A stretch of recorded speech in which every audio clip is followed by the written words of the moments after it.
welcome to the Deep Roots podcast. We are in the Spring Arbor studios. Thank you to Tom for recording the audio, and we're excited to be here today with Kayla Knapp.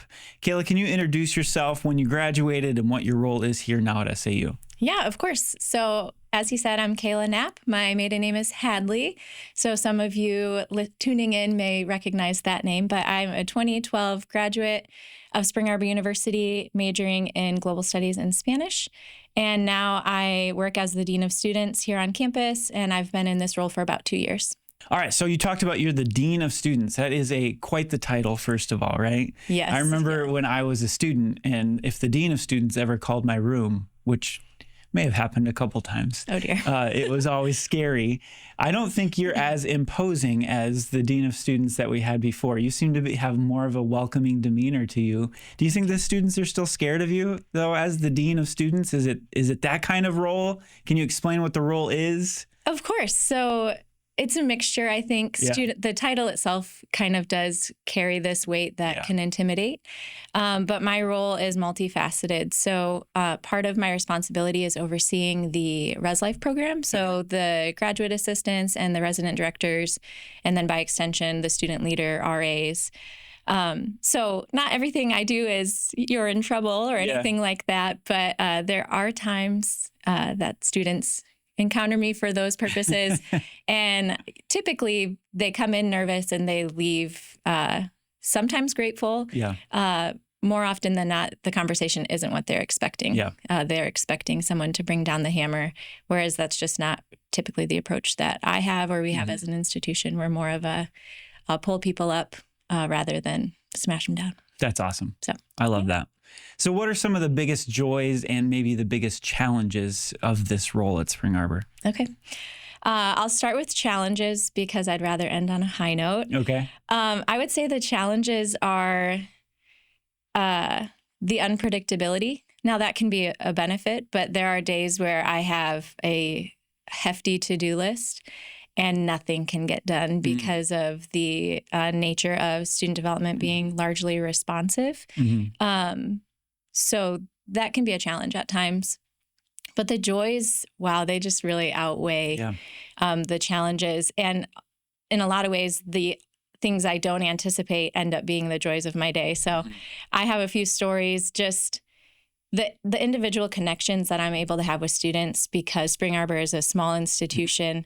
It's just so valuable. I think of a student I had in a class that I was helping teach who was telling me, hey, I'm really nervous for my test today. And I said, okay, what do you think you're going to get? And he spouted out some kind of grade. And then he came by my office after the test and said, hey, I think it went really well. Oh, that's good. So stories like that, or redemptive moments. I had a student at the start of a fall, my first fall in the role, who just really didn't respect a meeting that we had to have with all of our students. And he was kind of heckling me throughout our time. And I didn't end up connecting with him the whole academic year. We didn't end up needing to connect. And I saw him the following fall, and we walked past each other and said, hi. And I stopped and I thought, I'm going to talk to him. And I said, hey, you got a second? And he was like, yeah. And I said, we had a rocky start last fall, I think. And that's all I knew you as because we didn't interact. Yeah. And he said, yeah, I think about that day. That wasn't my best moment. And then there I was on my way headed to the car to head home. And we had this really great conversation about why he's here, what he's passionate about. And he said, I said, are you going to be my number one fan at the meeting this fall? Yeah. And he said, yeah, I will absolutely be there. Yeah. And I said, thank you so much. And as he walked into that same mandatory meeting that we enjoy doing and have to do, he gave me a high five on the way in. Nice. And it totally transformed our connection. Yeah. And so it's moments like that that you realize, hey, it's pretty special to work at a place that's small enough that, I knew his name, I could pick his face out of a crowd. And so it's a joy. And of course, students are just a joy all across the board. The last quick story of things that make me joyful with my job is I had told one of our students which type of French fries are my favorite at the DC. Okay. This is a big deal. Yeah. There are different types of fries, and some of them don't hit the same for different people. Personally, my favorite is steak fries. And that's interesting. That's a hot take. Yeah. It's unpopular. I think I'm in the minority there, but I was telling the student, I think it was an onion fry day or something. Okay. It's like steak fries. And later, I don't know if it was the same day or the next day, I got an email from her, subject line, your fries, and just a picture of the fries at dinner that day. She was just letting me know my fries are there. And it's stories like that really emphasize like Spring Arbor is a really unique and beautiful place to work, super full of joy. Yeah. And so you, having been a student here and having grown deep roots here, I'm sure that plays into your role as the Dean of Students now, of remembering your time, how you developed great deep roots with relationships, with professors, with your faith. How does that inform your role now as the Dean of Students, having been a student? And how are you helping students grow deep roots as well? Yeah. Wow, that's such a big question.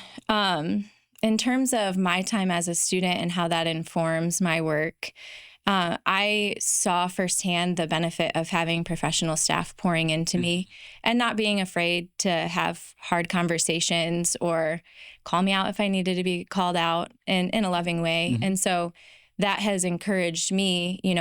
We're told through scripture to like encourage one another and build one another up and, live at peace with one another. And so I learned in college that sometimes people think living at peace with one another is never expressing concern. And I learned that that's not probably what scripture intends. And that's certainly not like an emotionally healthy thing. And so you can imagine in my role, not all of my conversations are peaceful in maybe the traditional sense, but being able to approach those with care and compassion, a redemptive heart for the student. I saw that as I was a student, and then it empowers me in my moments with them.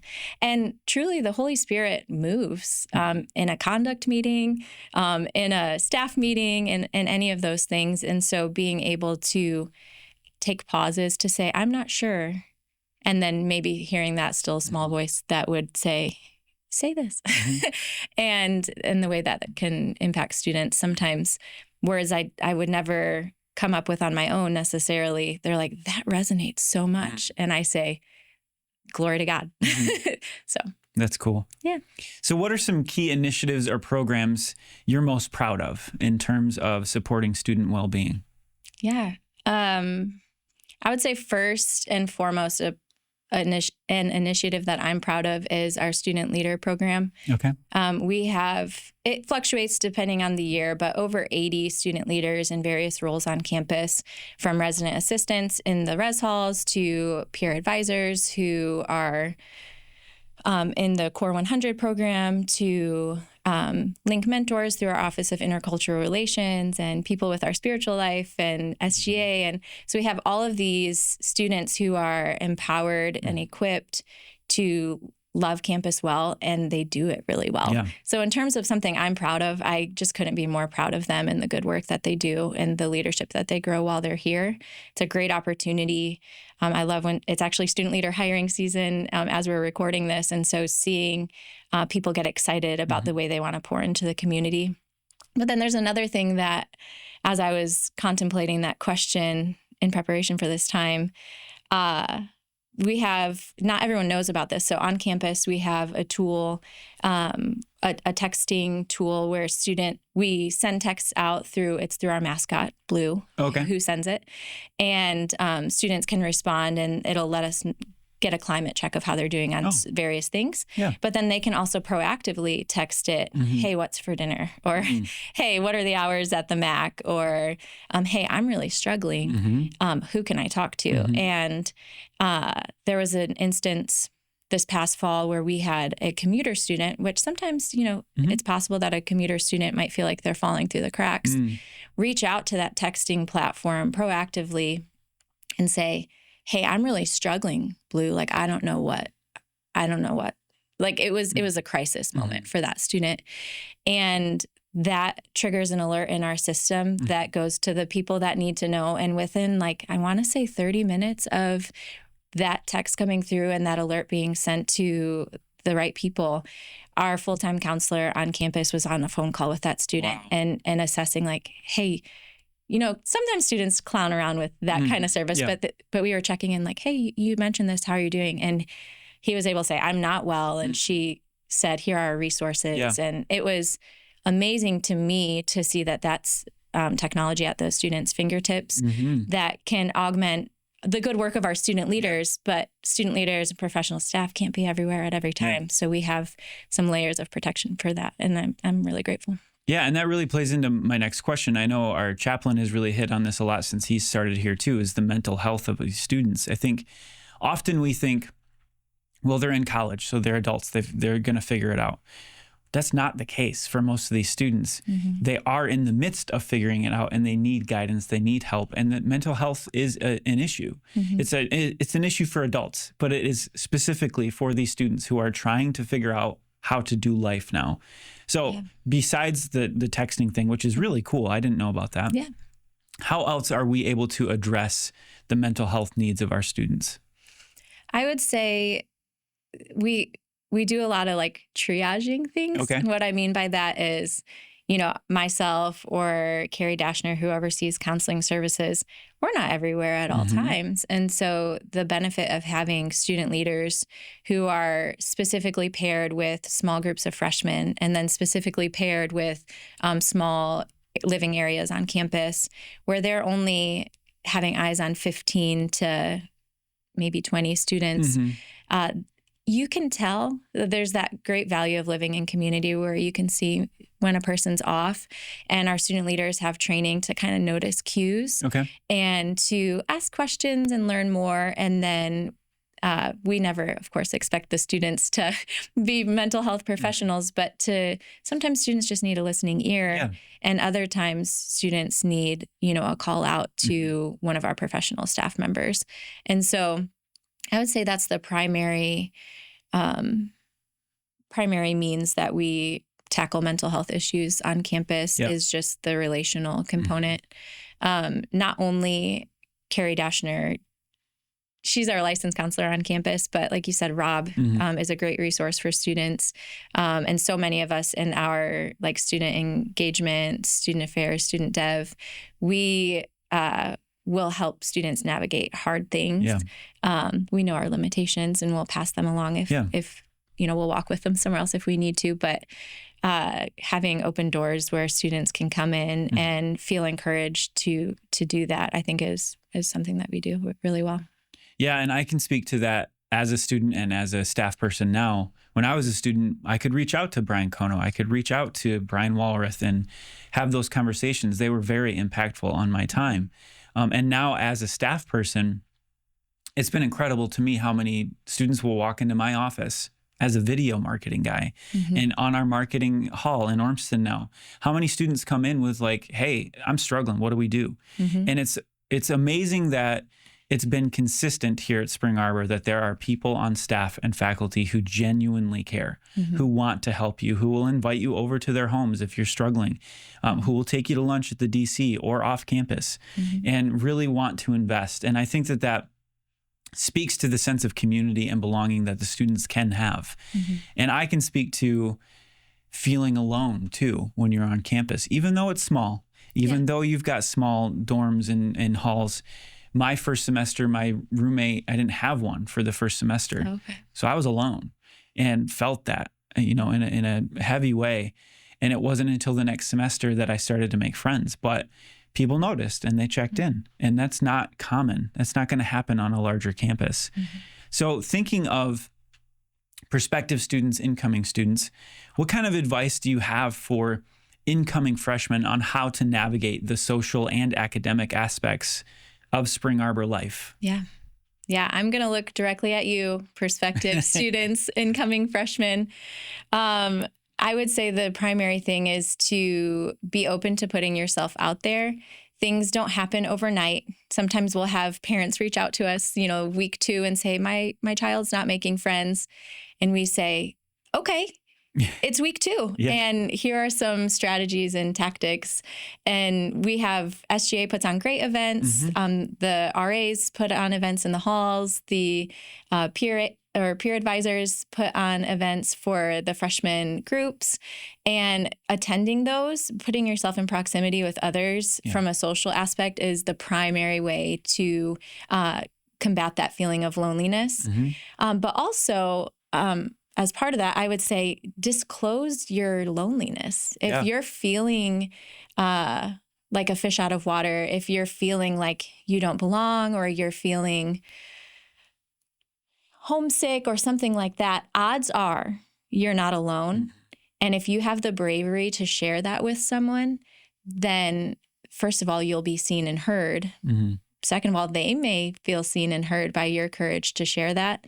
And then third is you could probably be connected to resources that would help you out. In fact, we have some students that we're dealing with some homesickness. And so they came to our chaplain and they said, hey, we want to start a club or a group or something called Home Buddies. And it's specifically geared toward creating a homey environment where people are going to play games and just hang out. And they shared their feeling and then did something with it, which I think was really, really valuable from a social aspect. The academic piece can be tricky because it's a lot to navigate all at the same time. But I received a really valuable piece of advice when I was in college, and it was from the chaplain at the time, Ron Capico. And he would advise students in their freshman year, try to treat your academics like a 9-to-5 job. And here's why. All the fun stuff, or a lot of the fun stuff, is going to happen after 5 p.m. And so if you're not using your 9-to-5 time, your time between classes, et cetera, to do your studying, to do your essays or homework, then when people are wanting to say, hey, come hang out with me, or hey, we're going into Jackson for appetizers or something, well, you might have to say no, which would be responsible. Or you may choose to say yes, which is socially good, but could impact your academics. So he always said, in between class, go to the library and do work, or get to class early and sit in the classroom and work. I mean, with laptops and things, there's your ability to work anywhere, whether that's, the Coug Den or something like that. Focusing your daytime so that you can have fun in your evening time, I think was a really valuable piece of advice for me. Ron Capico is a smart dude. That's for sure. Yeah. I was thinking it's not only just for incoming freshmen, but even transfers. My niece was a transfer to a junior here at Spring Arbor, and she immediately immersed herself in all of the different events and immediately made friends. Yeah. And it was really cool to me. I get to film a lot of events as the video guy, and going back to homecoming, I mean, that's a month into school, right? So she hadn't been here that long, and she was working in the marketing department and helping at the 5K run. Okay. And I was filming, and as people were running by, they were like, hi, McKenna. Hi, McKenna. And I was like, who are they? And they were like, these are my friends. And I was like, you've been here a month. I just think it's a testament to what you're talking about. If you get involved, you will find friends. If you stay in your room and watch movies all the time by yourself, your only friend is your movie, or Instagram and things like that. So all right, let's shift into the future. All right, what are some of the future goals or aspirations that you have for student life at SAU? I have a couple of things I'm hoping to do for our coming years. One thing, and really they both boil down to partnerships. So like I said, I oversee the Res Life program. And so I think about the ways that my program and my student leaders can join with other student leaders with promoting the good work of the things that are going on. So I'm looking at leveraging our Res Life team to grow our groups and clubs on campus. RAs are people who cultivate lobby spaces to build community. And so what more natural than using that space strategically and opening up opportunity across campus, not just for the people in your building itself. So that's something I'm really excited about exploring.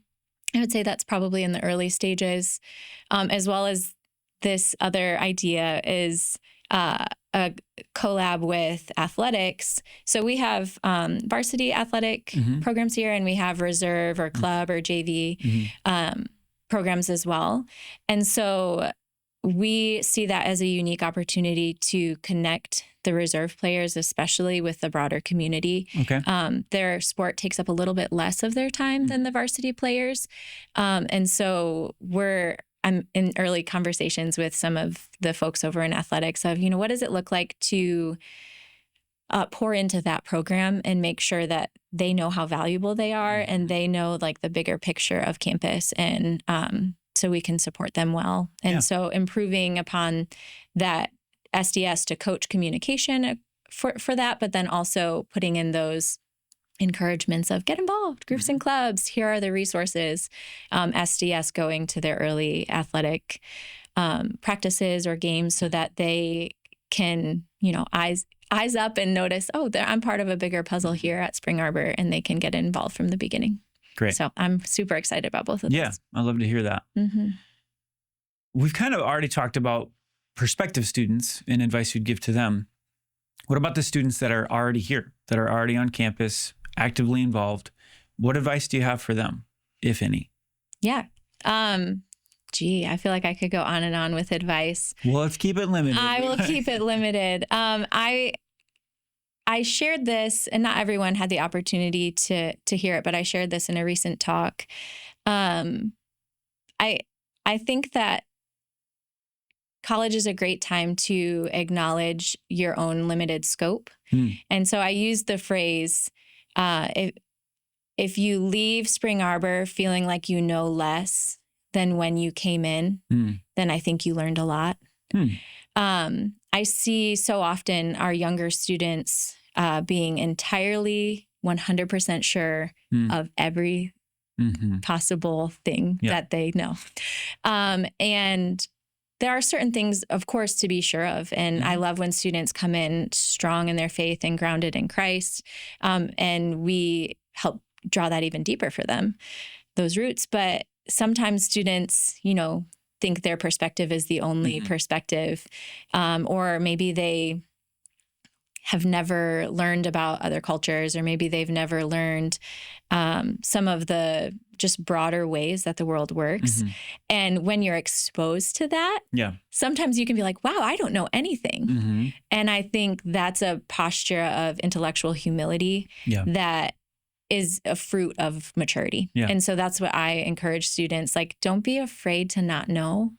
Don't be afraid to ask questions. Don't be afraid to admit your limitations, because that's on the other side of that is freedom. You're not holding things so tightly, but also it makes for good connection as well. So I love to encourage students in that way. Yeah, it's making me think of my time at SAU as a freshman. Sure. I came in like, man, I got it all figured out. I was a pastor's kid. I know the Bible back and forth. I was a musician. I'm going to be a rock star, all that kind of stuff. And I remember sitting in a Chuck White class, in the very first class, him saying some things, and I was like, what? I have never heard those things before. And it challenged me right away in the best possible way. And then also sitting in music classes thinking, I'm at the top. Everyone's going to have to catch me. And then sitting in music class and being like, I have no idea what's going on. And it really does put it in perspective of like, I thought I had it figured out because I knew everything my parents had told me, or I knew everything I had learned at this specific location. But when you are opened up to this broader world, you're opened up to new perspectives, new ideas, new ways of learning. And I missed that, to be honest with you. That was some of my favorite things in ministry, was having conversations with people that challenged me and asked those questions, because it does open your eyes to like, I've never thought of that before. And it humbles you in a great way. So I appreciate you saying that. I think that's huge for our students. All right, we're going to go to you. Some bonus questions. Oh, okay. Bonus. What's your favorite part about working at Spring Arbor? Aside from the French fries that I alluded to earlier, those steak fries. See, mine are the ones that are like coated and crispy. There's no potato in those, John. That's the least. That's on the lowest on my list of French fries. We'll talk about it later. Okay. So aside from that, I would say you just can't beat the people. The people that work at Spring Arbor care a great deal about the mission and values of the institution, the future success of the institution, and are willing to sacrifice their own preferences for the sake of community and moving forward well together. I think that's something that is a really high value that we have as an institution. Our concept says we're a community of learners. And so when I think about intellectual humility, I see that in my colleagues when, someone says something and the first reaction isn't, well, that's wrong. It's, can you tell me more about that? And I just feel such a sense of freedom in having conversations with people that I may or may not agree with at the start, and I may or may not agree with at the end, but knowing that we all share the same values, we're passionate about this place, we're passionate about the students, I think it goes a huge, long way to making work enjoyable. It feels exciting to come to work and to connect with people, and I think that's just a testament to the type of community that Spring Arbor generates. Awesome. Yeah. Do you have any interesting hobbies or passions outside of work? Yeah. Whenever I'm asked that question, I think upon my free time and ask myself, do I have free time? Well, you've got 3 kids at home, right? Yes. I have 3 little ones. They're 10, 7, and 5. So not too little. I have 10, 8, and 4. So. Okay. Yeah. So Yep. But I would say my primary extracurricular things outside of the work environment is just pretty high involvement with our church community. We attend a church in Jackson, and Spring Arbor alum is the pastor, right? Yeah. Yep. Jamin Bradley. Yeah. And so we love hosting for things at our church, either on site, but also in our home. We open our home once a week to anywhere from, on a really small week, maybe 1 or 2 people will come. Our biggest week, there were 37 people with over 20 of those 37 being children, running in and out of our house and up and down the stairs and in the yard and on the trampoline and here, there, and everywhere. And that's what I love to use my free time. If I have a moment where the day's not planned, I'm thinking, who's coming over today? Who am I texting? Who are we inviting over? Because we just have such a high value of community. And my husband is an alum from here, currently works here as the director of alumni relations. Shout out Brian Knapp. Yeah. And that's something that I think we really learned when we were students, of just the hospitality of time and space. And so that's really how we use all of our time when we have it, is just seeing how we can connect with people. Yeah. And I think you mentioned your kids, and I love the fact that I often see you and Brian together with your kids in the DC or at the Arbor Cafe. And your kids hang out here sometimes. Yeah. And I think that that's another unique thing about Spring Arbor.